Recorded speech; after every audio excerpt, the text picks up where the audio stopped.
دی. سفیان کہتا ہے مجھے اپنے استاد مثال دے رہا ہوں. زہری نے خبر دی یا فلانے نے خبر دی. زہری کہتا ہے مجھے اپنے استاد. سالم نے خبر دی. سالم کہتا ہے مجھے اپنے استاد. ابن عمر نے خبر دی. یہ جو امام بخاری ایک اور حمیدی دو، سفیان تین، اوپر زہری چار، سالم پانچ، اس سے مثال دے رہا ہوں ابہام کے لیے. یہ سند کی اب یہ جو پانچ راوی کھڑے ہیں، چار یا پانچ راوی، اللہ نے بھی ان کی صحاحت بیان نہیں کی، رسول پاک نے بھی ان کو سچا نہیں کہا، ان کا تذکرہ قرآن میں بھی نہیں، ان کا تذکرہ حدیث میں بھی نہیں، لیکن ہم ان راویوں کو مان رہے ہیں. امام بخاری کو بھی، اس کے اوپر والے یہ چار اساتذہ، ان کو بھی. جہاں تک بات ہے ابن عمر کی یا حضرت عمر کی، تو ان کی صحاحت قرآن نے بیان کر دی ہے. صحابہ کی صداقت کس نے بیان کی ہے؟ قرآن. لیکن صحابی سے لے کر نیچے محدث تک جو روات ہیں، ان کا اچھے تھے، برے تھے، ثقہ تھے، صدوق تھے، کیا تھے، یہ قرآن میں بھی کوئی نہیں، حدیث میں بھی کوئی نہیں. ان پر ہم نے کیا کیا؟ اعتماد. ہاں اب بتاؤ اس پر تو ہے دلیل ہی کوئی نہیں. یہ تو مسئلہ بلا دلیل ہے. یہ مسئلہ بھی کیا ہے؟ بلا سمجھو بات. یہ اب ان پر جو اعتماد ہے، ان کی روایت کو قبول کرنا، اس اعتماد پر اس کا نام ہے تقلید پھر روایت. اس کا نام کیا ہے؟ تقلید پھر روایت. نمبر دو، راویوں کی باتیں ابھی آپ پڑھ رہے تھے مسئلہ حیات النبی میں. اچھا ایک بات مجھ سے رہ جائے گی. آپ کو میں نے عرض کیا تھا کہ مناظرہ علم غیب پر، اور آپ نے بالکل یاد ہی نہیں کروایا. اور اب مناظرہ حیات النبی پر بھی ہوگا، حیات الانبیاء پر. اس لیے آج رات تک سبق سے پہلے پہلے مناظرین تیار ہو کے مجھے نام دے. حیات الانبیاء پر بھی مناظرہ اور حیات اپنا مسئلہ علم الغیب. باقی تو مسئلہ الہ میں بہت سارے مسئلے آ چکے ہیں، لیکن جو آپ جدا مسئلے پڑھیں گے، ہر مسئلے پر مناظرے ہوں گے. اور ہر روز نہ بھی ہو تو کم از کم 2 دن میں 3 دن میں ایک مناظرہ ہونا ضروری ہے. تو مسئلہ علم غیب کے لیے کون ساتھی تیار ہوگا؟ بریلوی مناظر.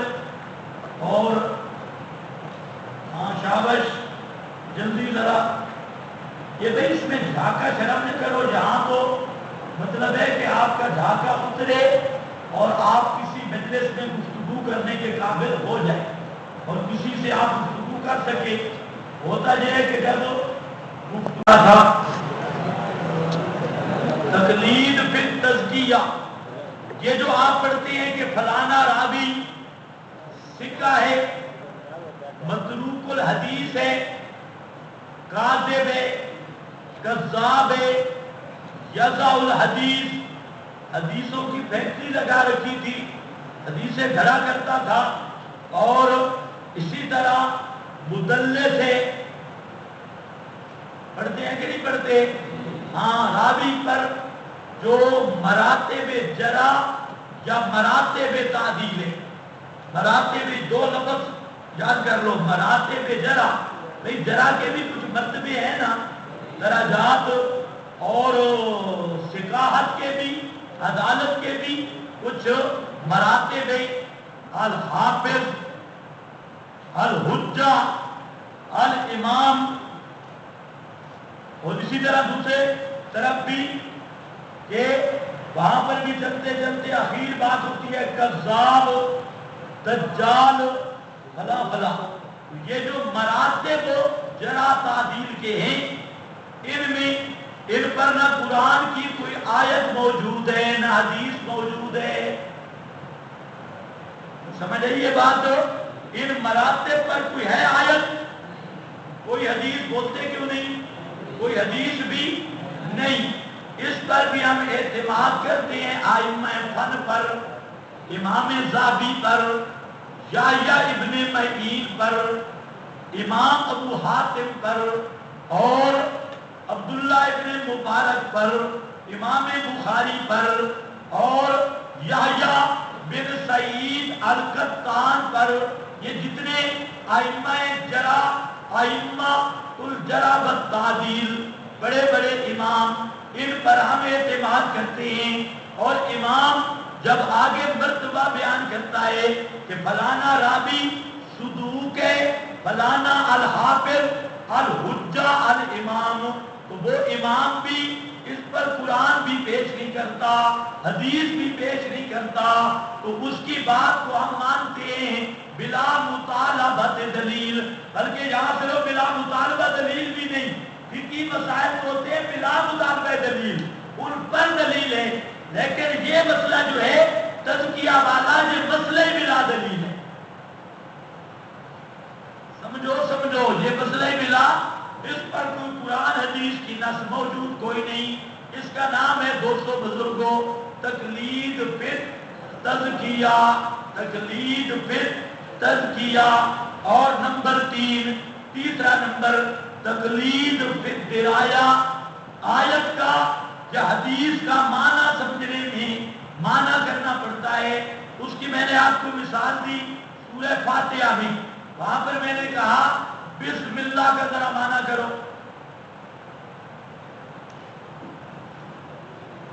معنی. اچھا بسم اللہ کا معنی بھول گیا ہے. سورہ انعام میں جا کے شروع کرتا ہوں اللہ کے. اب شروع کرتا ہوں کہ کس لفظ کا ترجمہ ہے؟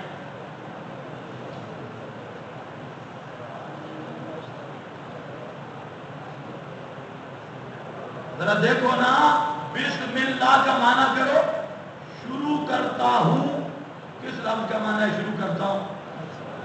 با کا، اسم کا، لفظ اللہ کا، رحمان کا، رحیم کا.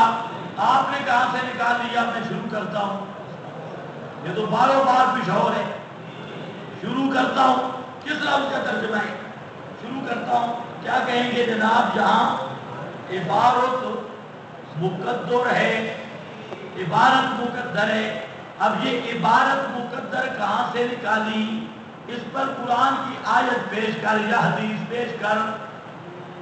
اس پر آیت بھی کوئی نہیں، حدیث بھی کوئی نہیں، لیکن اس کا تعلق ہے درایت الآیت کے ساتھ.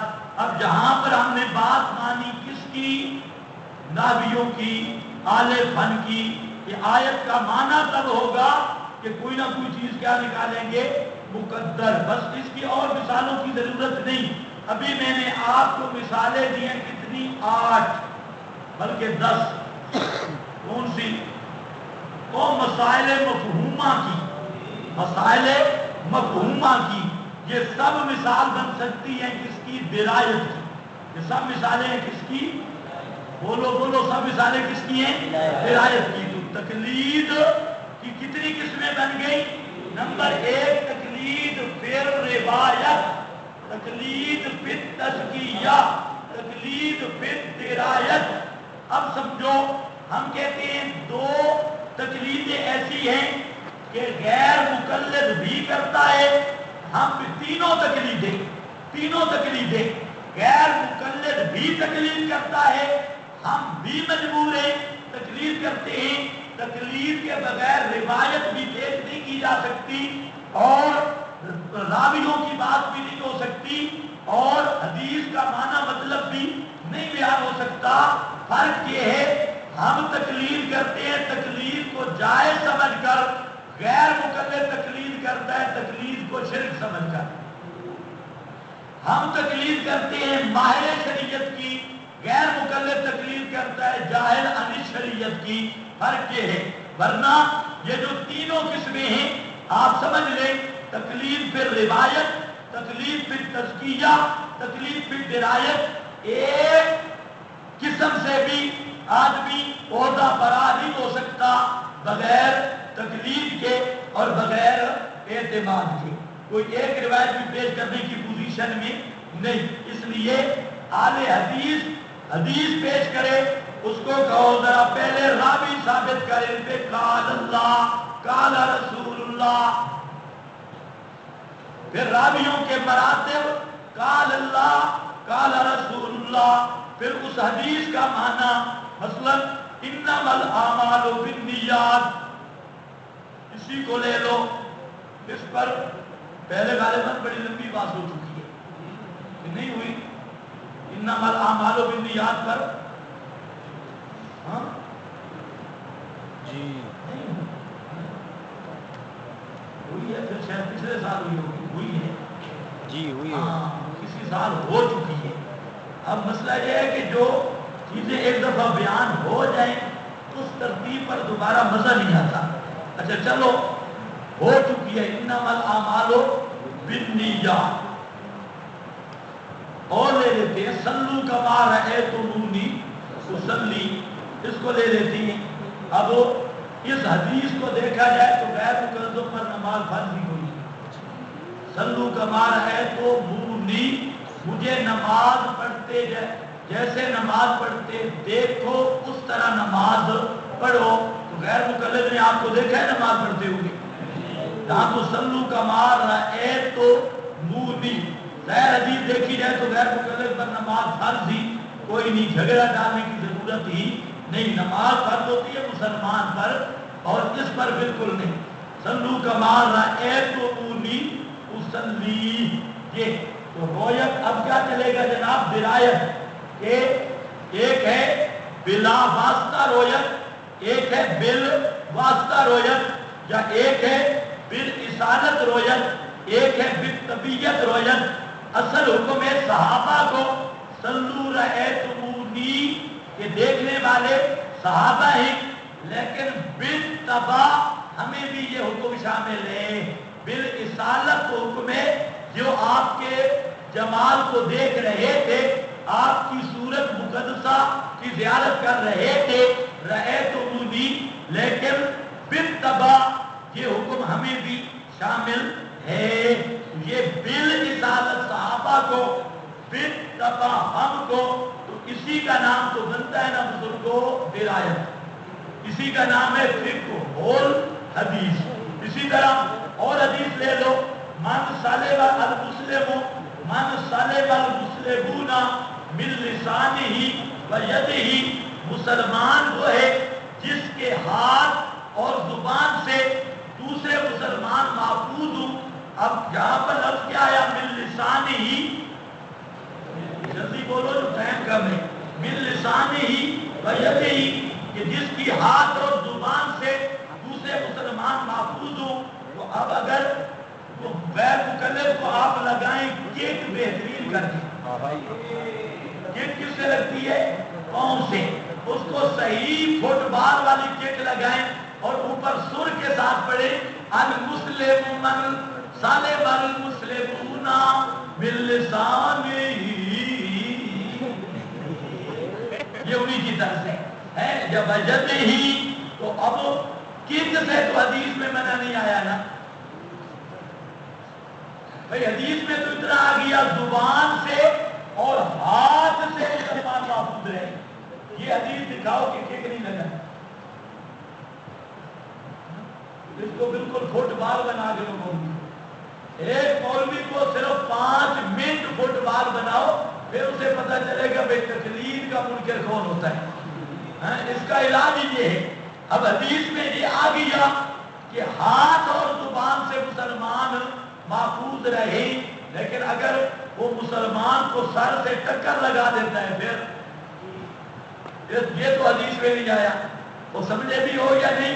ہاتھ اور زبان سے مسلمان محفوظ رہے، اور اگر یہ ہو 5 من کی لاش اور کسی غریب مسلمان کے اوپر گر جائے، ہاتھ بھی نہ لگائے زبان بھی نہ ہلائے، اوپر گر جائے، اس پر کیس ہوگا یا نہیں ہوگا؟ اور کو چاک کے مطابق، کیوں کہ اس نے تو پوری تشریف اوپر گرا دی ہے. اس نے نہ ہاتھ سے کچھ کیا نہ زبان سے کچھ کیا، پورا وجود الاقدس ہی اوپر گرا دیا، زبان اور ہاتھ سے تو کچھ بھی نہیں کیا. اور حدیث میں تو آتا ہے من سلم المسلمون من لسانہ و یدہ. تو سمجھ رہے ہو یا نہیں سمجھ رہے؟ اور اسی طرح اگر کوئی مسلمان دوسرے کو چک مار گیا پھر کو چک لگاؤ اور اوپر پڑھو من سلم المسلمون من لسانہ و یدہ. دو چیزیں نہیں استعمال کرنی، زبان اور ہاتھ، باقی جو مرضی آئے چھکی رکھ. سمجھ آ گئی ہے یا نہیں آئی؟ اور ہاں، تو اس کا نام کیا ہے؟ درایت الحدیث. درایت الحدیث.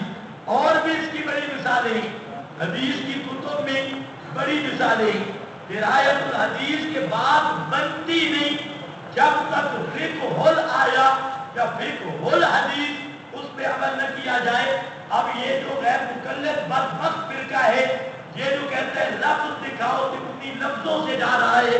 ہم کہتے ہیں خدا کا بندہ کچھ انسان بھی بن، یا تو مان کہ ان چیزوں کی ضرورت نہیں.